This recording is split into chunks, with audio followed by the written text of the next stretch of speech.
आता कराड सांगलीला उपचारासाठी जाण्याची गरज नाही. हे सर्व मिळणार एकाच छताखाली धन्वंतरी मल्टी स्पेशालिटी हॉस्पिटल खरसुंडीमध्ये. 25 वर्षे विश्वासपूर्ण सेवेचे एकमेव ठिकाण. हॉस्पिटलमध्ये उपलब्ध सुविधा, अद्ययावत ऑपरेशन थिएटर, प्रसूती कक्ष, नॉर्मल डिलिव्हरी, ECG सेंटर, स्त्रीरोग चिकित्सा व उपचार, फॅमिली प्लॅनिंग ऑपरेशन, वंध्यत्व उपचार व मार्गदर्शन, डिजिटल एक्स-रे, रक्तातील साखर तपासणी मशीन, लहान मुलांचे लसीकरण, नेब्युलायझर मशीन, मेडिकल व ॲम्ब्युलन्सची सोय, पॅथॉलॉजी लॅबोरेटरी सोय, स्पेशालिस्ट डॉक्टर्स, अनुभवी नर्स, ब्रदर्स व स्टाफ. आमचा पत्ता खरसुंडी, भिवघाट रोड, खरसुंडी.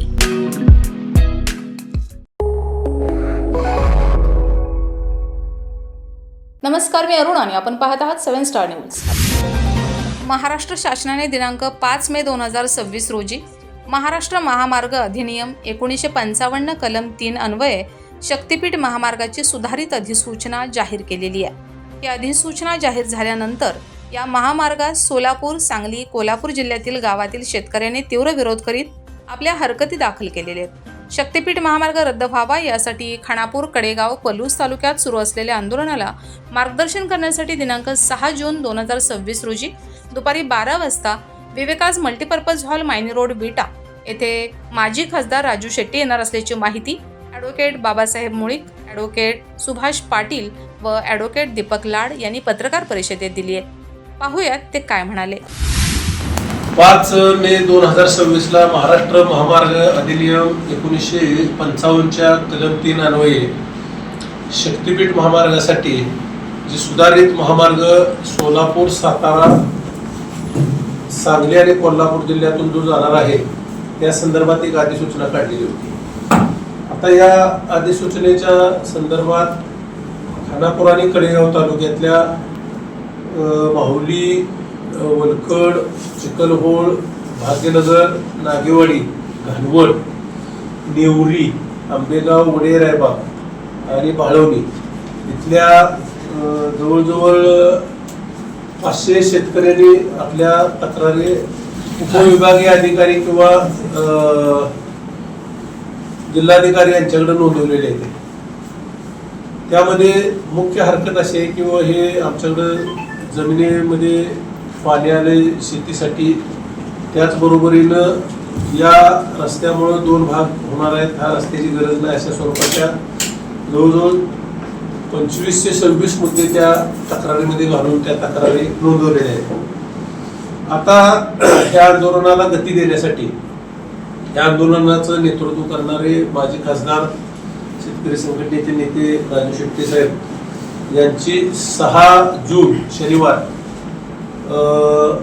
रोजी दुपारी साधारण 12 वाजता मायनी रोडवरील विवेकास हॉलमध्ये एक सभा आपण आयोजित केलेली आहे आणि त्या सभेला खानापूर आणि कडेगाव आणि आसपासच्या परिसरातले शक्तीपीठ बाधित अधिक त्या गावातले सुद्धा बरेच ग्रामस्थ या ठिकाणी येणार आहेत. आता आमची मुख्य भूमिका या संदर्भातली अशी आहे की आता एकंदरीत सांगली जिल्ह्याचा नुसता विचार जरी करायचा झाला तरी माहुलीपासून ऐतवड्यापर्यंत कुरळप, ऐतवडी, कामेरी आंदोलन वाळवा तालुक्यामध्ये झालं आहे.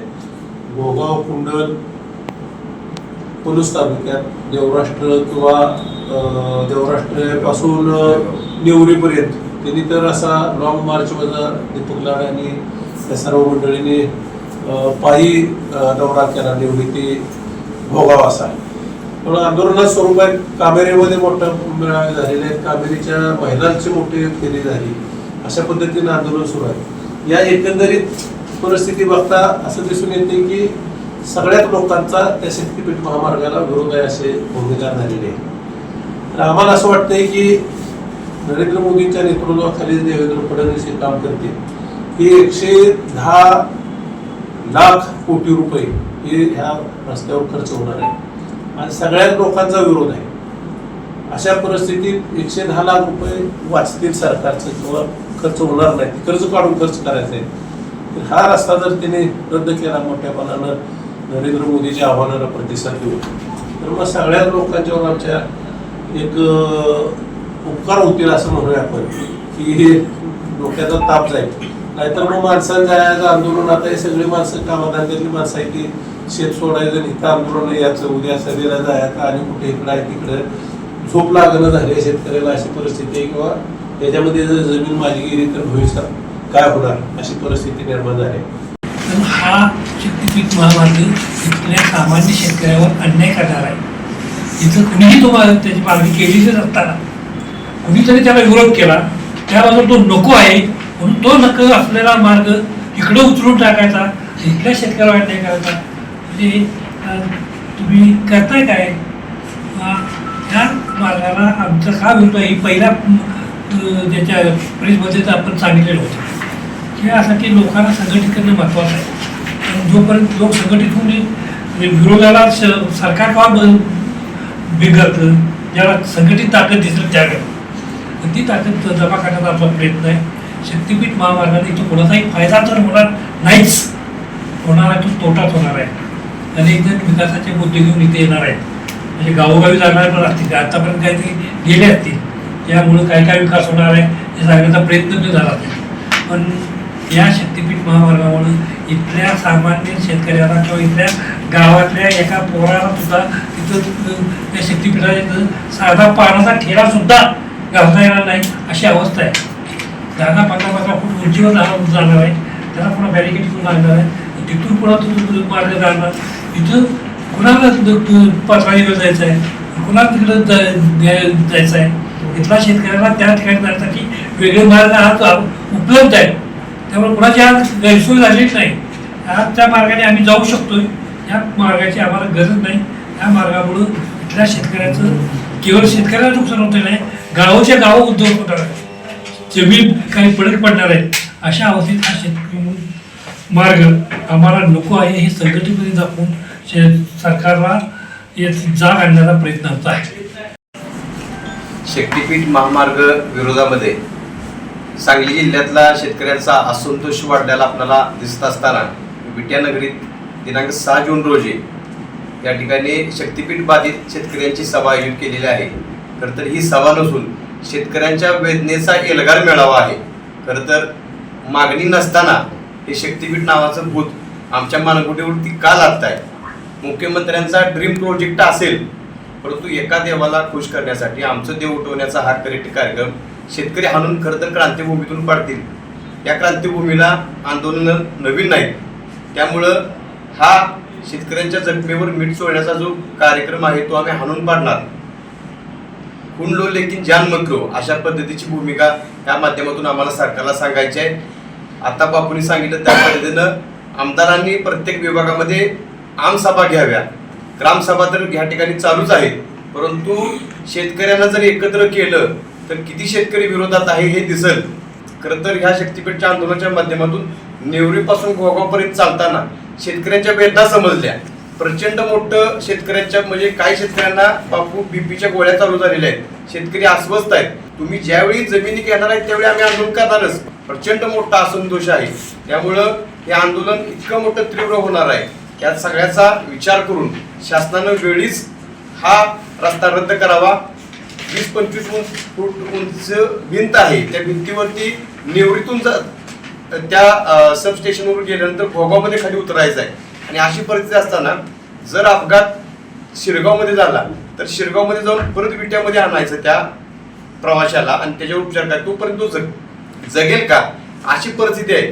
त्यामुळे कोणत्याही पद्धतीचा विकास नाही होणार आहे, तो भकासच. दोन्ही गावांना जोडणारा नाही तर दोन्ही गावांना तोडणारा हा शक्तीपीठ महामार्ग आहे. त्यामुळं देव उठवण्याचा कार्यक्रम रद्द करावा. शेतकरी जगला तर ते जगेल. शेतकऱ्याला उद्ध्वस्त करू नका. एखाद्या उद्योगपतीला खुश करण्यासाठी शक्तीपीठ नावाचं भूत आमच्या मानगुटीवरती लादू नका. विरोधी संघर्ष समितीच्या वतीनं मी विकास महाडे, आमची सर्व पक्षातील नेते मंडळींना अशी विनंती राहील की सर्व नेत्यांनी आमच्याबरोबर शेतकऱ्यांच्या बरोबर रस्त्यावर उतरून सरकारचा विरोध केला पाहिजे. नुसतं एखादं स्टेटमेंट जारी करून स्टेटमेंट देऊन आम्ही शेतकऱ्यांच्या बरोबर आहे, शेतकऱ्यांनी लढावं असं म्हणून उपयोगाचं नाही. तर शेतकऱ्याच्या बरोबर जमिनीवर येऊन तुम्ही लढलं पाहिजे आमच्या बरोबर, अशी आमची मागणी आहे.